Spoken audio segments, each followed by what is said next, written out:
Assalamualaikum warahmatullahi wabarakatuh. Perkenalkan, nama saya Muhammad Samiasar dari Rombel G dengan nomor absen 10. Saya akan membacakan hasil karya saya untuk tugas UTS mata kuliah keterampilan berbahasa.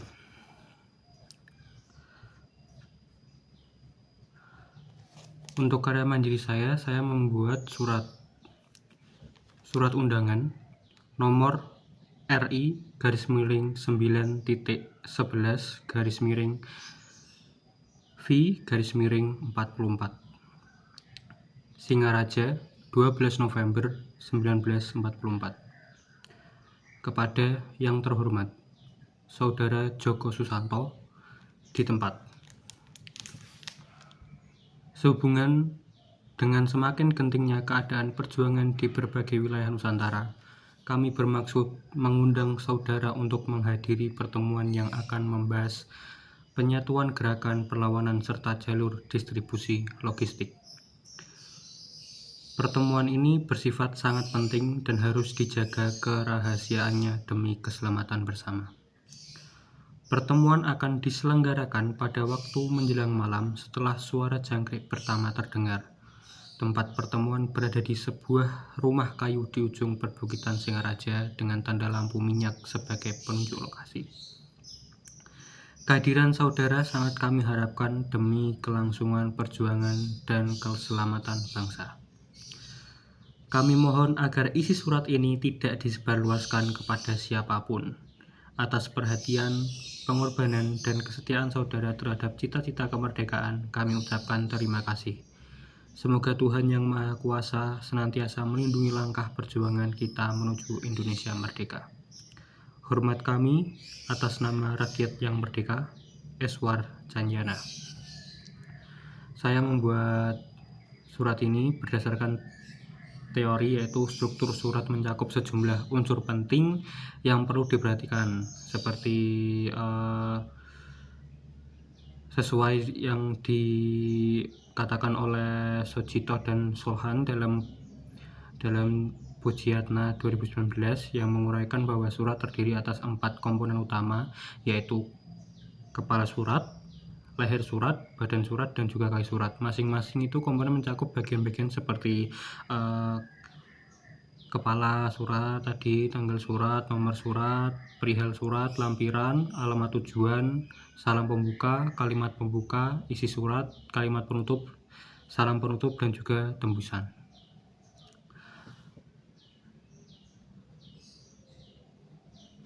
Dari kepala surat berfungsi sebagai identitas resmi dari lembaga, perusahaan, atau organisasi yang mengirimkan surat. Bagian ini itu memuat informasi penting seperti nama lembaga, logo alamat, nomor telepon, kode pos, email, atau situs web agar penerima dapat mengenali asal surat dengan mudah.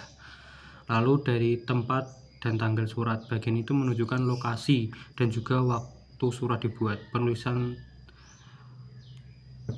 Lalu untuk nomor surat sendiri, nomor surat ini berfungsi sebagai tanda pengenal surat resmi dari suatu lembaga. Umumnya berisi urutan surat, kode surat, serta tanggal, bulan, dan juga tahun penulisan. Nomor surat membantu proses penyimpanan, pencarian kembali, serta perhitungan jumlah surat keluar dan masuk. Lalu lampiran ini menunjukkan adanya dokumen tambahan yang disertakan bersama surat. Jika tidak ada, maka bagian ini boleh dihilangkan. Lalu hal dan perihal menjelaskan inti atau pokok dari isi surat secara ringkas dan juga padat. Penulisannya menggunakan huruf kapital di awal kata dan biasanya berupa kata benda, bukan kata kerja.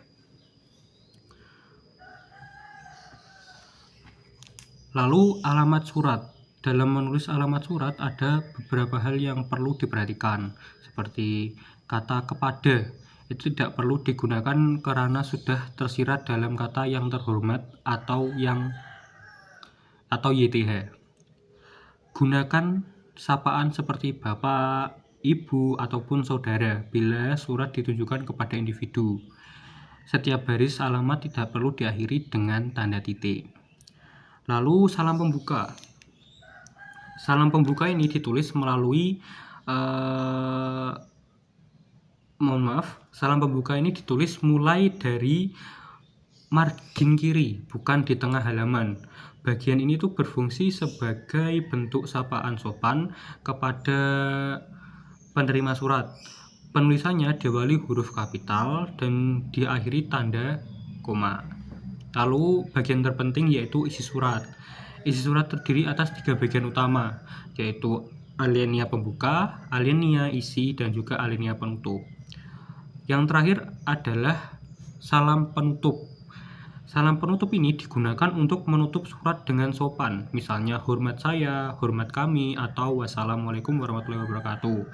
Seperti salam pembuka, bagian ini juga diawali huruf kapital dan diakhiri tanda koma. Identitas pengirim mencakup jabatan, tanda tangan, stempel dinas, nama terang, serta keterangan lembaga seperti NIP, itu jika ada. Lalu interpretasi dari surat yang saya buat sendiri adalah surat yang saya buat ini merupakan surat undangan rahasia. Surat undangan rahasia itu secara harfiah mengundang seseorang perjuang untuk menghadiri rapat rahasia yang bertujuan membahas strategi penyatuan kekuatan serta jalur distribusi logistik pada masa itu. Informasi tentang waktu dan tempat itu disajikan secara samar, yang seperti menjelang malam setelah suara jangkrik pertama, dan juga lokasi diberi petunjuk nonverbal yaitu lampu minyak, sehingga penerima diminta menjaga kerahasiaannya. Penutup surat berisi ucapan terima kasih dan doa agar Tuhan melindungi langkah perjuangan ditandatangani oleh seorang koordinator rapat, sehingga sekaligus menegaskan otoritas pengirim dan tujuan bersama dokumen tersebut. Secara simbolis, unsur-unsur surat yang saya buat ini membawa makna lebih dari sekedar informasi praktis. Seperti lampu minyak melambangkan harapan dan petunjuk yang hanya dimengerti komunitas pejuang, jangkrik pertama menghubungkan waktu pertemuan dengan alam dan menambah suasana rahasia. Sementara perintah memusnahkan surat bukan hanya tindakan keamanan, tetapi juga ritual yang menandai pengorbanan dan komitmen pada misi bersama. Nada surat yang formal namun terselip keintiman memberi kesan bahwa ini adalah dokumen resmi sekaligus pesan antar saudara seperjuangan. Dramatisnya, surat ini berfungsi sebagai alat pemicu atau plot device yang logis untuk mengumpulkan tokoh-tokoh di panggung dan memulai konflik, di mana sudah diketahui bahwa karya individu ini akan digunakan juga sebagai tambahan di naskah drama. Jadi instruksi yang tegas dan suasana waspada yang tercipta setelah pembacaan surat itu memberi alasan konkret bagi tokoh untuk membungkam mulutnya sendiri, bertindak hati-hati, dan juga menempatkan dialog dalam konteks ancaman nyata. Dengan demikian, surat bukan sekedar latar, melainkan motor konflik, menyetel suasana, memberi aksi panggung, dan juga menyiapkan landasan emosional untuk pertentangan antar tokoh. Secara tematik, surat ini menegaskan paradoks perjuangan. Meskipun tujuannya adalah menyatukan kekuatan demi kemerdekaan, konflik internal dan juga prasangka antar daerah tetap mungkin muncul. Surat ini menunjukkan bahwa ancaman bukan hanya dari penjajah, tetapi juga ujian solidaritas internal. Itu membuat internal. Nah, itu semua akan diketahui di drama kelompok kami selanjutnya.